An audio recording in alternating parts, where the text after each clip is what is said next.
gentlemen, and disappointments.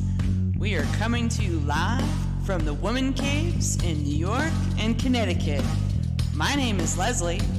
And my name is Melissa. And we are verbally disastrous.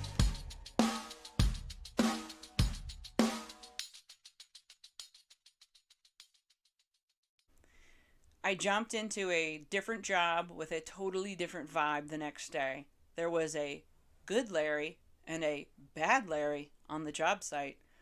Good Larry was a kind man, was willing to show me how to do tasks, and somewhat low-key.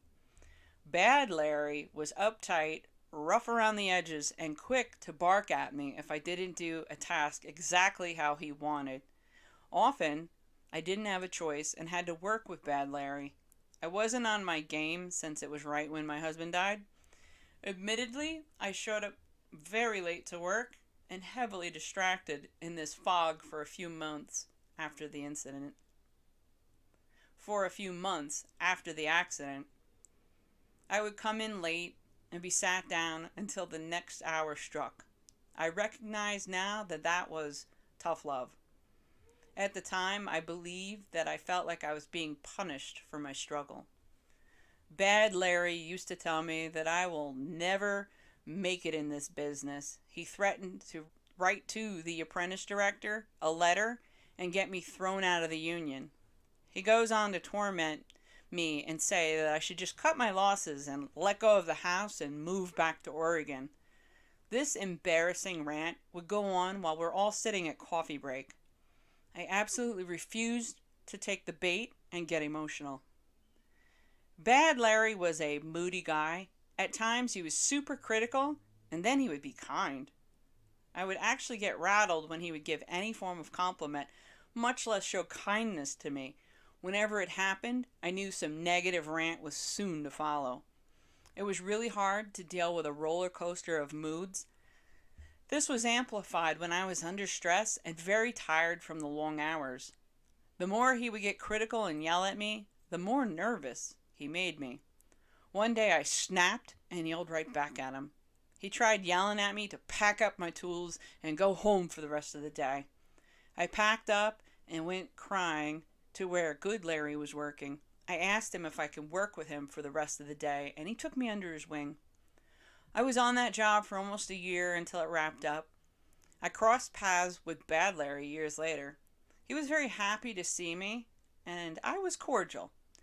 I learned he lost his house and got divorced. I still have my house to this day until I sell it to my son. Life sure works in mysterious ways. Be careful with that negative energy that you send out to other people, that it doesn't come right back to you. I moved on to the largest job I have been on to date. There were hundreds of different trades on the job site since it was a brand new building called a deck job. There were at least 200 electricians alone on the job site. As an apprentice, you have to get the coffee order for the entire crew. That process would literally take 2 to 3 hours each morning.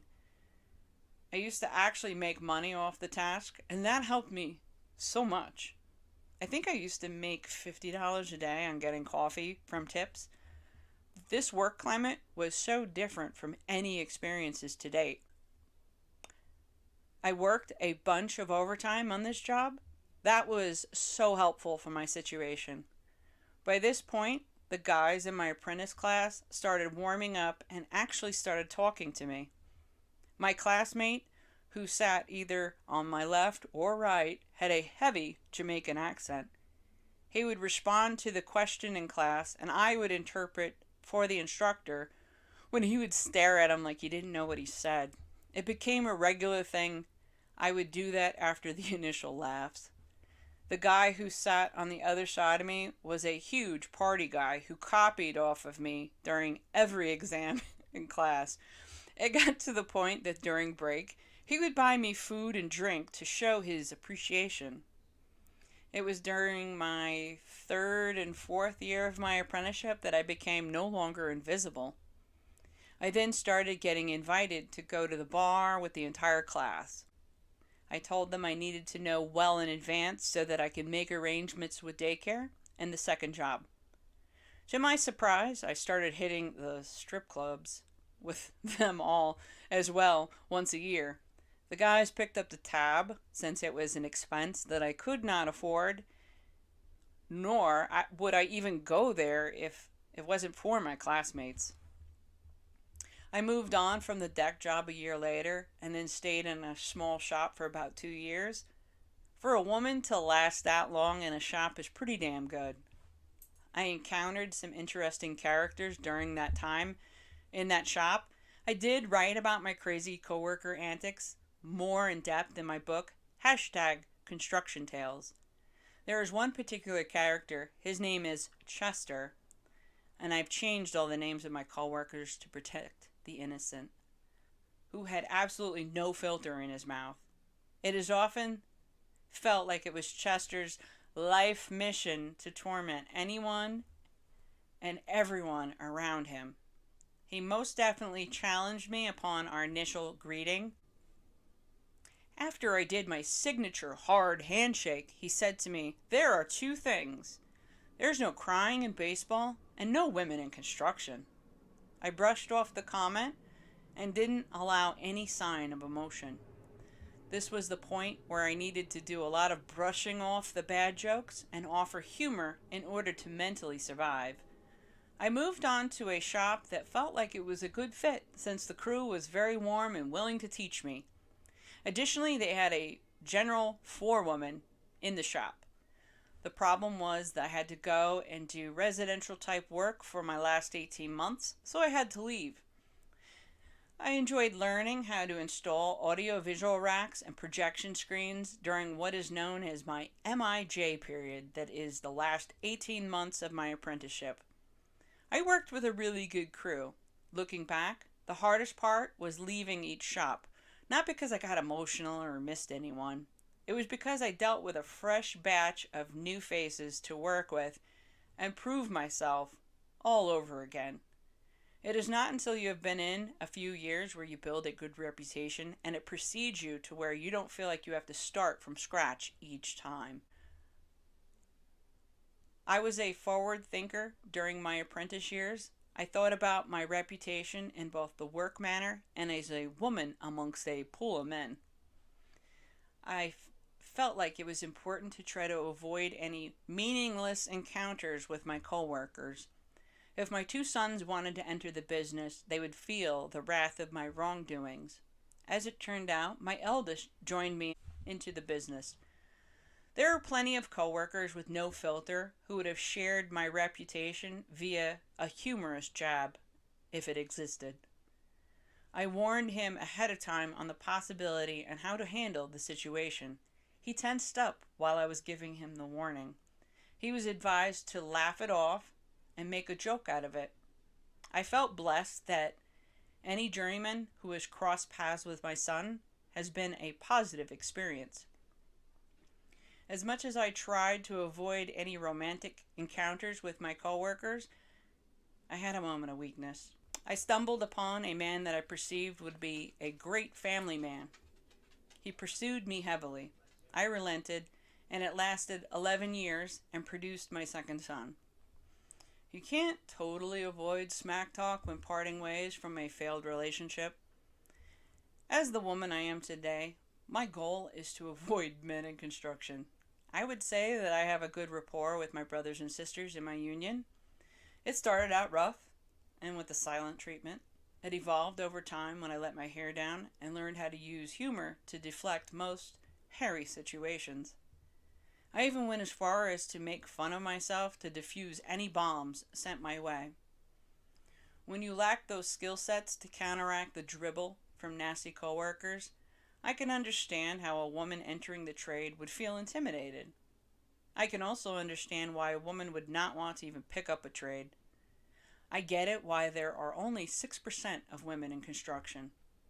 I learned how to focus and turn off distractions around me while working in my trade.